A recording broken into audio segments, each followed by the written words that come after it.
All right. Hello, everybody. This is Gary Owen with MedicareJourney.org, and thank you for tuning in. In today's segment, we're going to talk about the HDG. It's called the High Deductible G, the Medicare Supplement Plan. A lot of agents don't want to talk about it, and there's a reason why.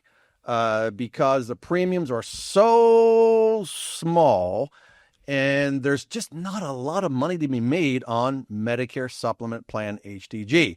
But in our opinion, we believe that it is a very important plan to consider due to the fact that it has only, and I think the government got it wrong. Imagine that. The government got it wrong in calling it an HDG or a high deductible.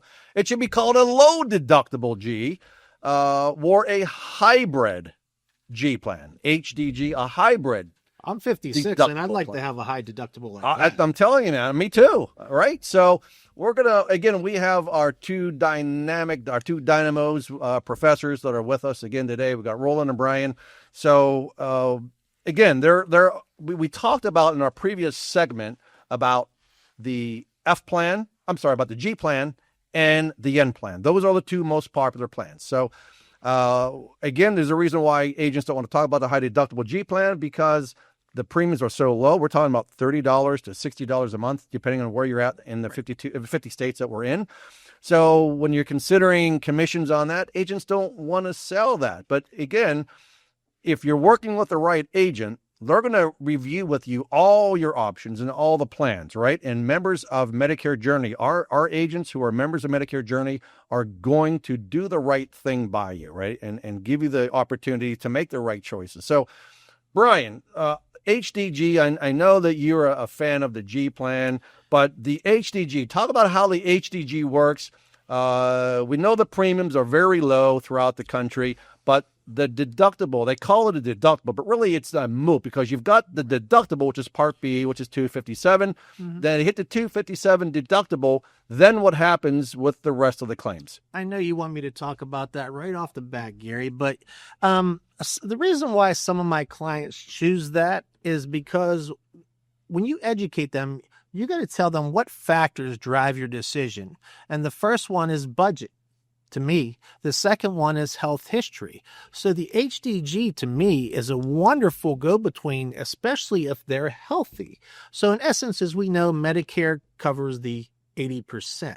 The high deductible G means all the gaps in Medicare on Part A and Part B, once they hit in 2025, the deductible of $2,870, they have 100% coverage and they have no more bills, and their premium is about a quarter of the cost of a G. So it's very sexy to those clients who are healthy. Sure. Still. Well, we don't want to say it's a deductible because it's a maximum out of pocket of $2,870. There you go. So, yes. There's Medicare Part B deductible of $257, and then you'd owe 20% of all costs until you hit the $2,870 out of pocket. Or if you were hospitalized and under Part A, there's a deductible in 2025 of $1,676. Correct. So if you're hospitalized for 1 through 60 days, you'd pay that $1,676. It would go towards the $2,870, and then after $2,870 is met, then you're covered for the rest of the calendar year. Only $1,200 worth of bills for the remainder of the year. Yep. And you're, again, like everyone's saying, the premiums much a quarter of the percent of maybe a G plan. One thing to be aware of, though, is if you do get terminally ill and start meeting that deductible year after year after year, it could end up being more expensive than taking the full coverage from the beginning, but it is a great plan. Especially if the MOOP, or the maximum out of pocket of $2,870, goes up, right? So does the MOOP go up every year, gentlemen? Do we know, does it go up every single year? It doesn't go up every single year, but it goes up with CPI. So as the consumer price index goes up, the maximum out of pocket on that will go up. But that's a Medicare thing. So Medicare, if they make a decision to raise the maximum out of pocket on Medicare Part A, Medicare Part B, or the maximum out of pocket on the HDG, it's going to be plan-wide, company-wide, industry-wide, nationwide. It's all going to be the same thing. And by the way, it does take an act of Congress to raise the MOOP on the HDG plan. So it just doesn't arbitrarily go up every year. As Roland said, it doesn't go up. In fact, there's been probably 5 or 6 years in the last decade that it has not even gone up. So again, if it does go up, it is tied to the CPI typically, which is 2 to 3% a year. So it's not dramatic.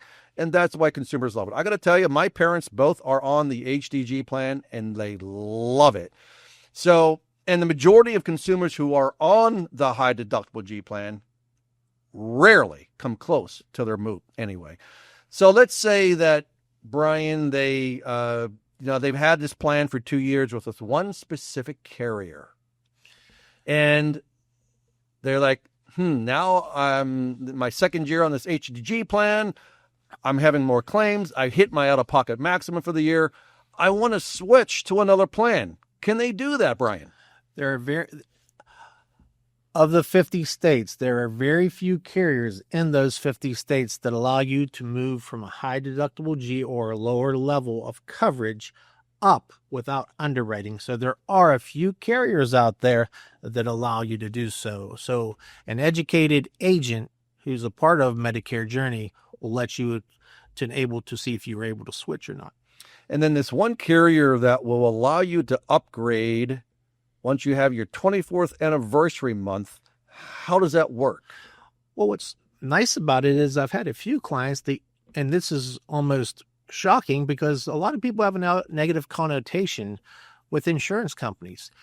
This specific company sends my clients who are enrolled into the high deductible G a letter notifying them that, hey, you're coming very close to 24 months. You're in month 22, 23. This will be your last opportunity to move up if you do so, and it's no questions asked. So that, to me, is guaranteed acceptance. That's a breath of fresh air. Yeah. Yep. So what Brian is saying is if you start out with this one carrier, again, we won't mention names, but if you need to know, you call our toll-free number. We'll be happy to inform you which carrier that is. We're one of our Medicare Journey agents. But then on your 24th anniversary month, doesn't matter what your health history is, you can automatically upgrade to the full Plan G. We're Plan N at your discretion without any health underwriting questions. And Gary, I was shocked about that when I first learned about it 4 or 5 years ago, because I'm thinking to myself, you're telling me if you're a year and a half into this high deductible G and you have a surgery and you're costing all this insurance company money because of the claims, that they're going to allow you to move up? And it's a yes. And that's a breath of fresh air, like I said before. Yeah, I actually have a really healthy client. This is about 10 years ago. She went with the high deductible. At the time, it was the F plan, which is the same as the high deductible G. Same exact benefits, very healthy. Her and her husband were backpacking up the Rockies. She slipped and fell and whacked her head.